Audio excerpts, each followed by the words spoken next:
Partamos de preguntarnos cómo escuchamos nosotros la palabra de Dios. Los textos de hoy dejan en claro que hay como la misma dinámica de la comunicación. Está el emisor, el mensaje y el receptor. Y las lecturas dejan en claro que la palabra, por ser el mensaje y de acuerdo al emisor, tiene toda la virtualidad del poder. Ahí no está el problema. Lo dijo la primera lectura. La palabra que sale de la boca de Dios cae y realiza su trabajo y vuelve a Dios después de haber dado fruto. No hay, digamos, error ni en el mensaje ni en el emisor. El emisor es Dios, la divinidad, y el mensaje es la palabra de Dios, que tiene distintas expresiones. La palabra escrita en la Biblia, la palabra de Dios que es la persona misma de Jesús, la palabra de Dios que son sus mensajes, que comunica, y esto mismo que está aconteciendo en la homilía, forma parte del mensaje de Dios que nos regala hoy, primero para mí y luego para ustedes. Ahí en eso no hay error, ni hay que buscarle. ¿Dónde está el problema? ¿Por qué a veces no hay ese fruto que uno quisiera de la palabra? Por la forma en que se escucha la palabra. Es decir, el problema está en el receptor, la persona que la escucha, que viene a ser como los terrenos, ¿no? Y entonces el Señor Jesús dice que hay distintas formas de escuchar, porque el pueblo tiene los ojos cerrados para no ver, los oídos cerrados para no oír, tienen el corazón endurecido para no comprender con el corazón. Ahí ya, entonces, nos da unos elementos que hay que tener presente. Para entender la palabra de Dios, es necesario oír, ver y comprender con el corazón. Y entonces hay que poner eso en práctica. No que el Señor se nos vaya a aparecer y lo vamos a ver con nuestros ojos. Es ver al Señor en la historia, en lo que pasa.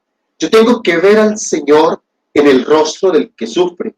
Yo veo al Señor en el rostro del hermano que se me acerca a decirme, buen día, hola Padre. Ese es el rostro de Dios. Es Dios en ese hermano. Pero muchos quieren cerrar los ojos y seguir viendo diferencias raciales. Quieren seguir viendo diferencias económicas. Muchos cierran sus ojos y quieren seguir viendo, este es mi amigo y este es mi enemigo y este es de mi clase social. Y entonces ya tenemos ahí una actitud primera, cómo escuchar la palabra de Dios. Como receptores que somos, ¿cuál es nuestra actitud frente a la escucha de la palabra de Dios? Porque si hacemos eso, si cerramos los ojos, si cerramos el oído, si cerramos el corazón, entonces va a ser difícil, mejor aún, imposible entender la palabra de Dios. Y entonces son aquellos del primer momento que dice el Señor, no entienden, y no entendiendo el mal, el diablo, hace de las suyas y no deja que la palabra produzca fruto. No porque la palabra sea incapaz, sino porque el terreno, el receptor, no quiso acoger la palabra de Dios. Preguntémonos en dónde estamos nosotros, cómo estamos escuchando la palabra de Dios. Los segundos son los inconstantes. Lo dice Jesús al explicar la palabra. Son aquellos que son inconstantes, que no tienen raíces. Son aquellos cristianos, para hablar de la Iglesia Católica, son aquellos católicos que van a misa o a encuentro con el Señor el miércoles de ceniza porque me tengo que poner la ceniza como agüero mágico. Y de pronto por ahí a la Via Crucis de Semana Santa y cuando se muere alguien o se casa alguien de la familia. Esos son inconstantes. Esos dicen ser, pero no lo son. Esos dicen escuchar la palabra de Dios, pero esa inconstancia en la vida cristiana los lleva a sucumbir. Dice Jesús que esos sucumben, son un fracaso en la vida cristiana. ¿Y cuándo sucumben? Dice Jesús, sucumben cuando por esta realidad de la inconstancia sucumben porque aparecen las dificultades y la persecución y entonces no la entienden. Así tenemos muchos cristianos. No sé, preguntémonos si yo o usted somos de este tipo de personas para escuchar la palabra de Dios. Son inconstantes estos que he descrito con una inconstancia grandísima, pero hay otros inconstantes. Son los inconstantes que comienzan con un buen retiro y hacen un retiro, llámese como se llame, ¿no? Hay muchos formatos de retiros. Desde que sean católicos no hay problema, pero luego del retiro salen como cuando uno echa levadura o le echa bicarbonato al agua, sube, pero después ¿qué pasa? ¡Bum! Se apichurra, se aplana. Y entonces salen de un retiro y esos salen, mejor dicho, tocados por Dios. 15 días después, ni Eucaristía, ni lectura de la Biblia, ni oración, ni nada. Inconstantes. Sucumbirán cuando aparezcan los problemas. Hay un tercer grupo de los que escuchan la palabra de Dios. Recuerden que estamos hablando de los que escuchan la palabra de Dios. No estamos hablando de los que nunca han escuchado a Jesús o a Dios, no. Está hablando de los que formamos parte de este cuerpo que es la iglesia. Y son aquellos que están como escuchando la palabra, pero viven afanados por otras cosas. Afanados por las cosas de la vida y las seducciones de las riquezas. Escuchan la palabra de Dios, pero su preocupación en el corazón y en la mente es acumular, adquirir, tener. Seducción de la vida. Escuchan la palabra de Dios, pero cualquier cosa de la vida les seduce. Los placeres de la vida, buenos o malos, porque no hacen el discernimiento, los va seduciendo. Y entonces el Señor dice que aunque estos escuchan con buen agrado, pero viven preocupados por estos afanes, mis vacaciones, Miami, la playa, Europa, los gustos en la comida, en el vestir, es que tengo que comprarme tal marca, tengo que cambiar el carro porque este de 2 meses ya está viejo, tengo que hacer esto o aquello, tengo que arreglarme el cuerpo, los placeres de la vida, tengo 80 años pero quiero parecer de 15, etcétera, etcétera. Entonces ese afán hace que la palabra sea estéril. Es decir, ahí tampoco hay fruto. ¿Por qué? Porque el terreno está ocupado por otras cosas. Entonces, ¿será que estamos en este grupo?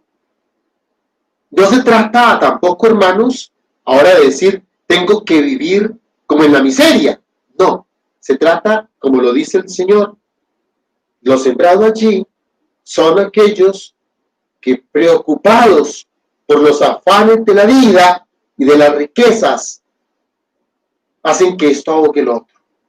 Yo puedo tener un carro, yo puedo tener para comer bien, pero una cosa es disfrutar de esto como regalo de Dios y otra cosa, vivir preocupado por estas realidades como si fueran el todo de mi vida.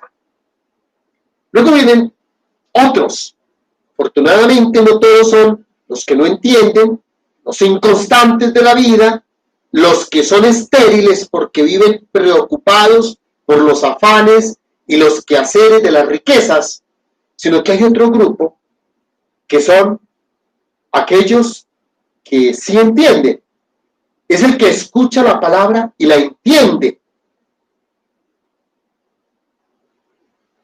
Escuchar la palabra y entenderla es dar fruto. Aquí, ¿qué es entender? ¿Qué es entender la palabra? Entender la palabra en el Antiguo Testamento se define con 2 acciones como proceso, y es ver y oír. Ver y oír es entender. Por eso el Señor decía, no ven ni oyen. Ver y oír nos lleva a entender. Y entender significa poner en práctica. Es todo un proceso.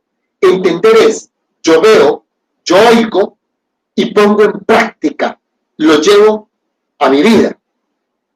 Yo oigo que el Señor me dice que viva la caridad, que el Señor Jesús me dice, parte tu pan con el hambriento. Yo oigo esa palabra y digo que esa palabra me toque. Y yo veo que en el mundo hay gente que necesita. Yo veo que hay gente que por X o Y circunstancias, sin juzgar más, tiene necesidad. Y soy capaz de, entonces de partir mi pan con ellos. Entonces yo oí, vi, y vi que ahí, en esa situación, en ese vecino, en esa persona que me encontré en la calle, vi que el Señor me estaba hablando, que el Señor me estaba diciendo, aquí es donde tienes que poner en práctica lo que escuchaste de mi palabra. Fuiste empapado por esa lluvia que cayó del cielo y ahora te hace germinar y da fruto, porque tú no dices, cuando tenga de sobra, cuando me gane el baloto, cuando me gane la lotería, entonces vengo a buscar a este pobre para darle algo. No, el Señor no, eso no es lo que te dijo, ni eso es lo que te está haciendo ver. Lo que el Señor te dijo y lo que el Señor te está haciendo ver es que el poco pan que hoy tú tienes, lo puedes partir con este hermano que estás viendo y que está ahí en tu camino. Por utilizar otro texto de la Biblia, para partir el pan con el otro no necesitamos pensar cómo hago para mandar un costalado de pan, una bolsada de pan al África, porque he escuchado que en África mueren de hambre. Hermanos, el Señor coloca la persona que necesita pan en la puerta de tu casa, como lo colocó con el rico Epulón y el pobre Lázaro. Los pobres los encontramos en el camino de nuestro diario acontecer. Ahí están. No hay que ir a buscarlos a otro lado. El Señor nos los coloca. ¿Qué es lo que hay que hacer? Ver que esas situaciones no es que el Señor las colocó ahí para que yo diga, uy, pobre, este pobre desgraciado que no tiene que comer. No, el Señor las colocó ahí para que tú veas que es Él que está pidiendo algo de tu mano. Y solo he tomado por praxis aquí un pan, pero pan no significa solo pan para llenar el estómago.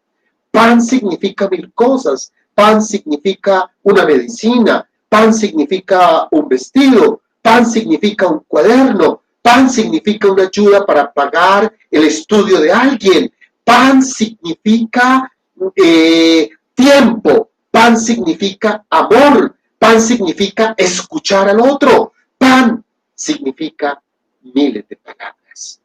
Y entonces hoy el Señor Jesús nos dice, tú, ¿cómo estás escuchando mi palabra? Porque no basta con decir, ya la escuché y soy un santico. No, hay que producir fruto. Porque miren ustedes que los 4 escucharon, pero escucharon mal. Los primeros, aún oyendo la palabra, cerraron su oído y sus ojos para no ver ni oír. Los segundos la escucharon, dejaron que entrara, vieron, pero eran inconstantes, vieron que se podía hacer obras buenas. Y entonces hicieron un retiro, pero después no. Vivieron 3, 4 meses sirviendo, ayudando, pero después, me cansé. Inconstantes. U otros escuchan el domingo, sí, me voy a misa, hay que conectarme porque está la misa del Padre y Él habla tan lindo. Aquí no se trata de que yo hable lindo. Aquí se trata de que la palabra caiga en tierra buena. Y entonces después los afanes. Ya escuché a alguien que habló lindo, pero ahora tengo que amontonar, tengo que mirar mi cuenta, tengo que no pagar el sueldo completo porque me quedo sin plata y mejor acumulo que ayudar, etcétera, etcétera. Afanes de la vida. O está los que quieren entender. Y entonces, que en la tranquilidad dejan que la palabra caiga y que esa semilla, aunque sea poca, la que caiga, encuentre un terreno bueno que produzca fruto. No todos producen el mismo fruto. No todos producimos el mismo fruto. A mí me gustaría producir al 100%, pero creo que doy por ahí como al 30%, como dice el Señor. Algunos dan al 30%, al 60% o al 100%. Pero bueno, lo importante aquí no es la cantidad, sino la calidad, el fruto que se produce.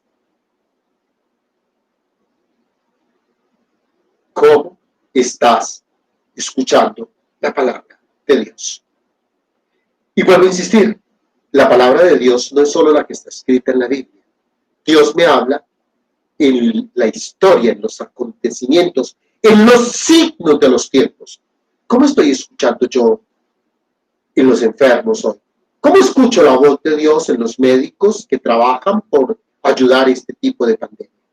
¿Cómo estoy yo escuchando a Dios que me habla en mi iglesia, que me pide unas normas, unas cosas de bioseguridad y de tranquilidad?